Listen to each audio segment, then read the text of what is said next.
আসসালামু আলাইকুম। আজকে শুক্রবার, জুমাবার। জুমার নামাজ পড়ার জন্য বের হলাম। আমরা যেখানে থাকি সেখান থেকে মসজিদ অনেক দূরে, প্রায় 10 মিনিটের উপরে হাঁটা লাগে।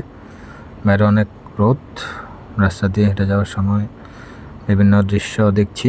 আজকে হিন্দুদেরও মনে হয় কোনো ফেস্টিভ্যাল চলছে। দেখলাম যে দেখেন রাস্তায় দাঁড়িয়ে তারা শরবত বিলাচ্ছে সবাইকে, যদিও আমাদেরকে অনেকবার সাধলো বিভিন্ন জায়গায়।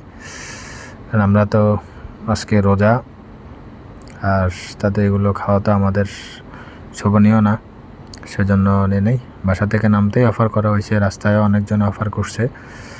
সবাইকে পাশ কাটিয়ে মসজিদের দিকে ছুটে চললাম। মসজিদ অনেক দূরে, কারণ আমাদের এই এরিয়াতে একটা মাত্র মসজিদ, আর বাইরে প্রচুর রোদ, যেটা বলার অপেক্ষা রাখে না। প্রচণ্ড রোদের মধ্যেই যেতে হচ্ছে।